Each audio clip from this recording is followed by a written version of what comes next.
বাংলা সাহিত্য চর্চা কেন্দ্রের পক্ষ থেকে বাংলা সাহিত্যের সকল ছাত্রছাত্রীকে জানাই আন্তরিক অভিনন্দন। বাংলা সাহিত্য চর্চা কেন্দ্রের পক্ষ থেকে সকল শিক্ষার্থীকে জানাই আমার আন্তরিক অভিনন্দন। আমরা জানি কল্যাণী বিশ্ববিদ্যালয়ে যেমন দূরশিক্ষা বিভাগ রয়েছে, তেমনি রেগুলার কোর্সে কিন্তু মাস্টার ডিগ্রি করানো হয়। তো দূরশিক্ষা বিভাগে সেখানে সেকেন্ড সেমিস্টারের পরীক্ষা চলছে, কিন্তু রেগুলার কোর্সে কিন্তু MA দ্বিতীয় সেমিস্টারের পরীক্ষাটি সম্ভাব্য অগাস্ট মাসের দিকে হওয়ার সম্ভাবনা রয়েছে। তো সেই দ্বিতীয় সেমিস্টারে রেগুলার কোর্সে বাংলা বিষয়ের আমি কয়েকটি সম্ভাব্য যে প্রশ্নগুলো আসতে পারে সেগুলো নিয়ে একটু আলোচনা করব। প্রথমত হচ্ছে 205, এখানে তিমির হননের গান কবিতায় অন্ধকারকে জয় করে আসার কথা কিভাবে বলা হয়েছে, বা জীবনানন্দ তিমির হননের গান কবিতায় কি বলতে চেয়েছেন সেই বিষয়ে সংক্ষেপে আলোচনা করো।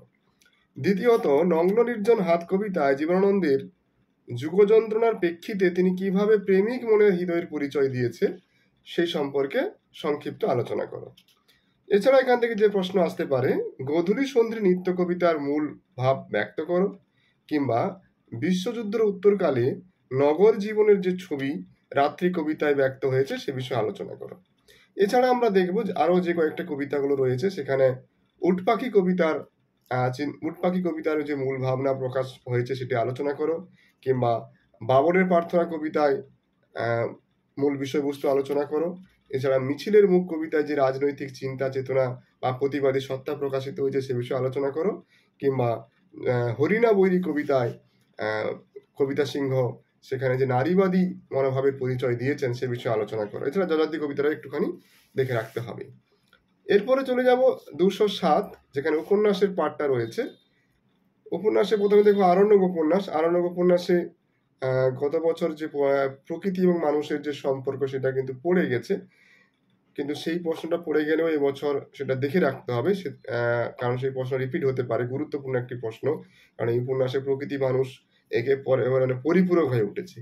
তো এছাড়া এই প্রশ্নটা ছাড়া আর যে প্রশ্ন আসতে পারে, প্রথমত আরণ্যক উপন্যাসের গোত্র বিচার করো, কিংবা এটাকে ঘুরিয়ে দিতে পারে যে আরণ্যক উপন্যাসটিকে আপনি সাহিত্যের কোন ধারায় বিন্যস্ত করতে চান, সেটা কি ডায়েরি ধর্মী, নাকি ভ্রমণ কাহিনী, নাকি উপন্যাস, আপনার মন্তব্যের পক্ষে যুক্তি সাজাও।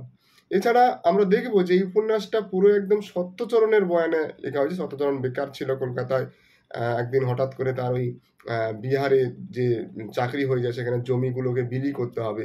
তো সত্যচরণের চরিত্র বা সত্যচরণ কিভাবে সেই বিহারের সেই প্রত্যন্ত গ্রামের যে মানুষ কিংবা প্রকৃতি তার চোখে যেভাবে ধরা পড়েছে সেই সম্পর্কে আলোচনা করো, কিংবা এই উপন্যাসের মধ্যে যে পাশ্চাত্য প্রভাব রয়েছে সে বিষয়ে আলোচনা করো, কিংবা এই উপন্যাসে অনেক আমরা দেখবো যে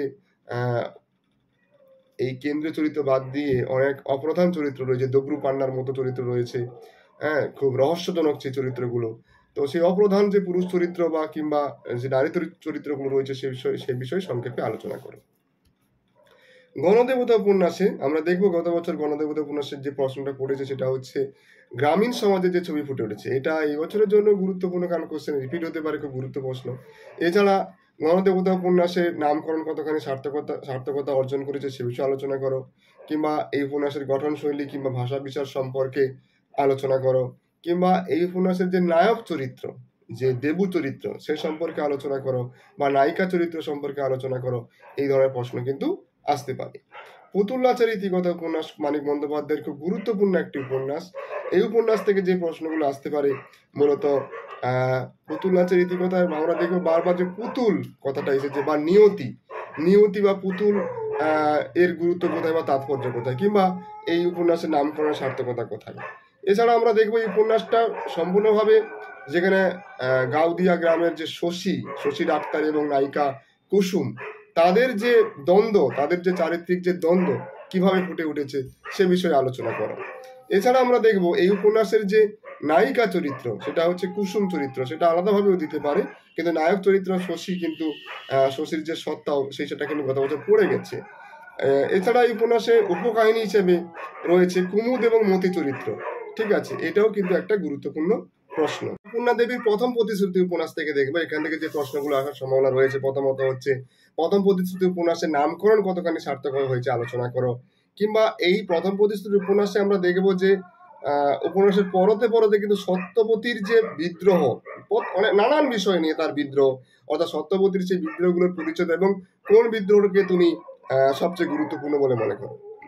এছাড়া আমরা দেখব এই উপন্যাসকে সামনে রেখে 19 শতকের নারী সমাজের যে অবস্থান বা নারী সমাজের যে ছবি আমরা পাই সে বিষয়ে আলোচনা করো, কিংবা এই উপন্যাসের যে নায়ক চরিত্র বা নবকুমার চরিত্র সম্পর্কে আলোচনা করো, কিংবা এই উপন্যাসে আমরা দেখব মানে কিংবা দিয়ে বলছি কিন্তু এগুলো কিন্তু একটা একটা প্রশ্ন, আলাদা আলাদা প্রশ্ন, ঠিক আছে, কিংবা মানে ওটা অবলিক দিয়ে না, মানে একই কোশ্চেন নয় কিন্তু, ঠিক আছে।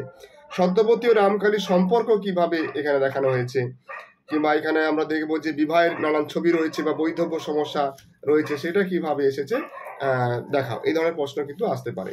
এছাড়া এখানে আমরা দেখবো 208-এ নাটক রয়েছে, নাটক থেকে আমি এবং 206-এ রবীন্দ্র সাহিত্য রয়েছে, এগুলো থেকে পরে সম্ভাব্য যে প্রশ্নগুলো আসতে পারে সেগুলো আলোচনা করব।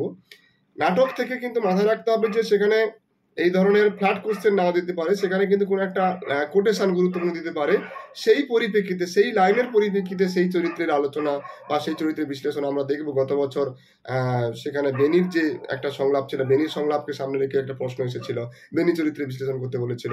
তো এই ধরনের প্রশ্ন কিন্তু সেটা আসতে পারে, সেটা আমি পরবর্তীকালে ছাত্রছাত্রীর সুবিধার জন্য সম্ভাব্য যে গুরুত্বপূর্ণ লাইন সেগুলো নিয়ে হাজির হব।